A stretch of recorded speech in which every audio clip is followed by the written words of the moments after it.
Am I the a-hole for being frustrated that my roommate at the last minute said, I do not want anyone to drink tonight, and then angrily went to his room?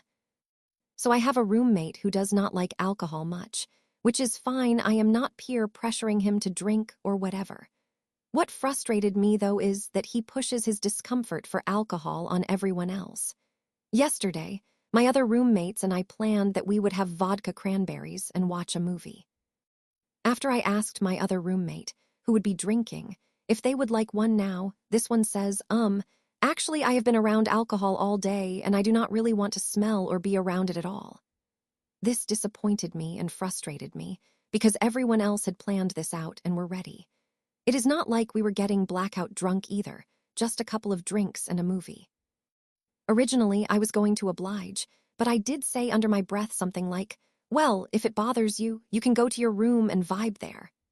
I do not know if he heard me, but he got up then and stormed to his room. He works at a bar and grill, so in terms of the smell and being around it all day, I do not know what he expected. Later, he came out to use the restroom and just said, next time, warn me please, followed by assuming that we were not going to oblige him at all by saying, well, earlier, you all were not really listening to me. So am I the a-hole? Not the a-hole. Most adults who can handle their liquor do not have a problem. You absolutely have the right to drink in your home, even if he does not like it. Tell the moody child to go to his room. If he continues to be a pain, I would start complaining about something he enjoys. Give him a taste of his own medicine. Am I the a-hole for sending my kids to their dad, instead of implementing his decisions myself? Hi all, my husband and I are recently separated and heading for a divorce. We have 3 children, 2 together, and 1 that he brought into the marriage, and they are all mostly staying with me. Our kids and I have all been going for mixed martial arts classes once a week for about a year before the separation, and I think it was great. We were having fun.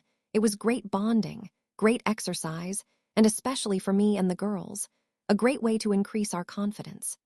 As part of our separation agreement, Dad insisted that the kids stop mixed martial arts because it is too aggressive, and he does not want them to turn out like me.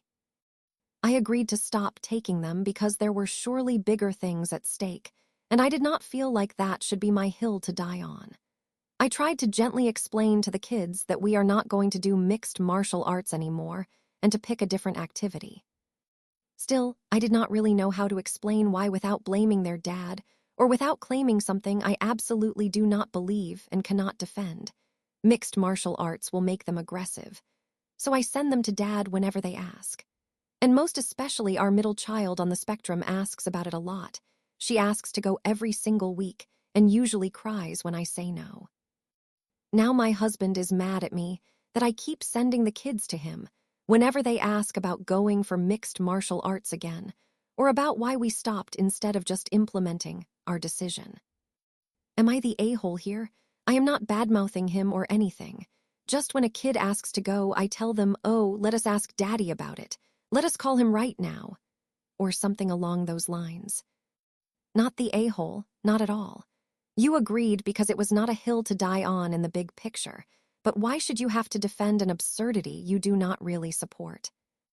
It is a brilliant way to give him the finger. Have him deal with the situation he caused. I can see why he gets mad, but frankly, if he really believes in this decision, he should have no issues explaining it to your kids. Am I the a-hole for not giving my ex-husband enough time to buy our marital home? In short, first, English is not my first language, so bear with me. So me, 31, female, and my ex, 30, male, were married a couple of years and we divorced in 2021. The divorce was messy and I shall tell you more about it later, but we got our assets divided, except for our shared home and a car. My ex, whom I shall refer to as John, wanted to buy our shared home and car for himself, and I was fine with it. I just wanted to get rid of everything that was our shared property. I moved to a rental unit and began to wait. First, he said it would be a couple of months, then half a year, then a year, and so on. He told me he was saving money, his financial situation was hard, etc. And I just gave him time.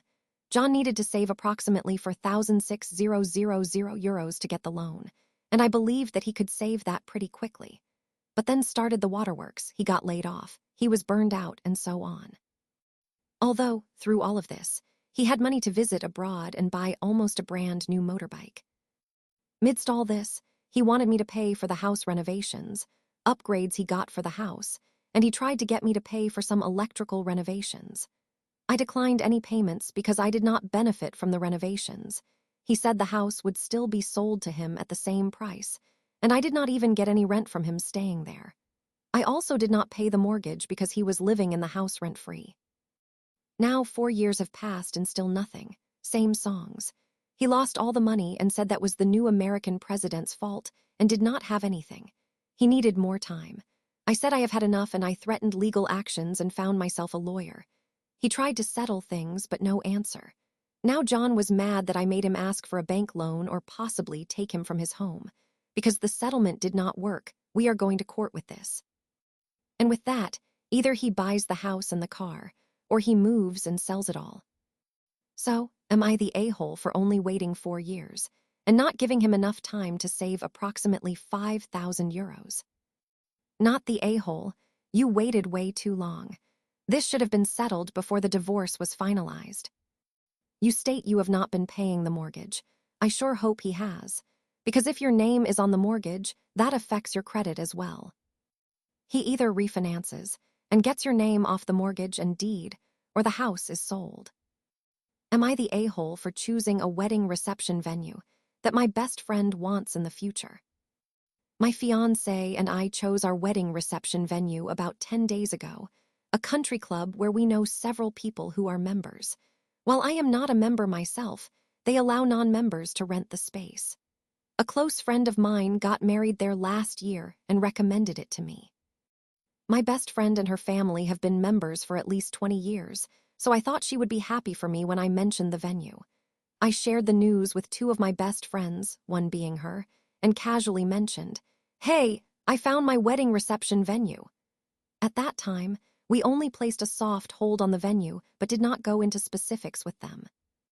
Over the next few days, my best friend, who is not engaged yet, and I were not really in touch, and then I received a series of lengthy text messages from her on Saturday. She expressed that I stole her wedding venue and that I had gone behind her back. I was really caught off guard because she had never mentioned this venue as a possibility for her wedding, and I had told her about my intention 10 days ago. Additionally, she kept pointing out that I am not a member of the country club, but she is. I am at a loss for what to do. I never intended to hurt her feelings, and this situation has really thrown me off. I am now wondering if I should have had a more formal conversation with her about my plans to use this venue. We have already signed paperwork for the venue, but there may still be an option to back out, although I am uncertain. This whole situation has been really overwhelming for me, and it has affected my mental health to the point where I had my first panic attack in a long time. Wedding planning has become so stressful, and I am feeling lost. Am I the a-hole? Too long, did not read.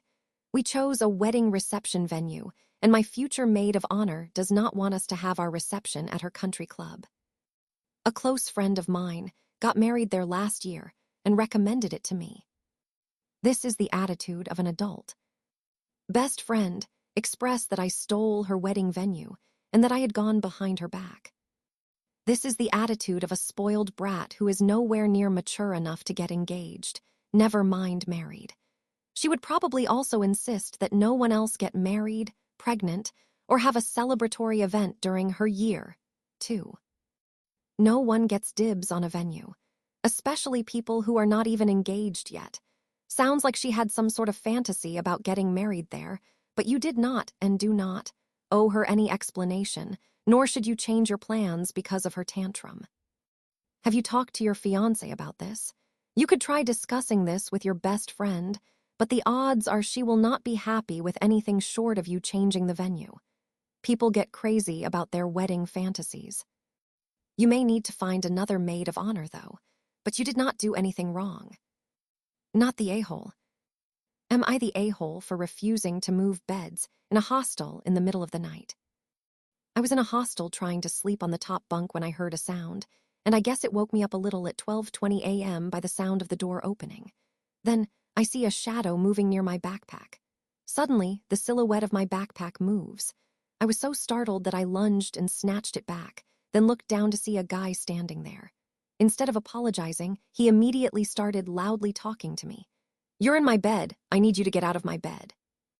For context, my actual assigned bed, a bottom bunk, was already occupied by someone else when I arrived, so I picked an empty top bunk instead. I tried explaining this. He said sorry, but the guy starts smirking, exhaling sarcastically and repeating. I told him to just use another bed that is free, but he said, "What if I sleep in a bed that is already booked?" and kept going. "The hostel gave me this bed." Germans take rules seriously. He looked mid-30s, and I am currently in Germany, by the way. Finally, another sleeper snapped awake and shouted, "Just pick a darn bed and shut up. You're waking everyone." Only then did the guy grumble and chose another bed. So, am I the a-hole here? I get that hostels have rules, but... 1. He took my backpack first. Who takes another person's item like that? 2. He could have quietly found staff or another bed instead of screaming at midnight. 3. My original bed was already occupied. Was I supposed to get out and choose another bed or something? Kind of baffled by the audacity. Thoughts. Edit. Since many are criticizing me for not notifying reception about the bed mix-up, I will clarify.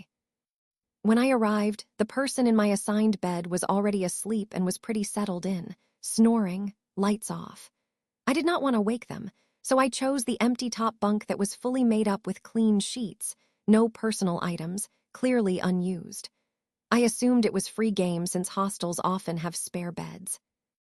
I genuinely did not realize people were this strict about assigned beds. Lesson learned. Always report it. Tomorrow, I will ask reception to reassign me to avoid further issues. That said, I still think the guy was out of line for 1. Grabbing my backpack instead of speaking to me first. 2. Yelling at midnight instead of solving it quietly.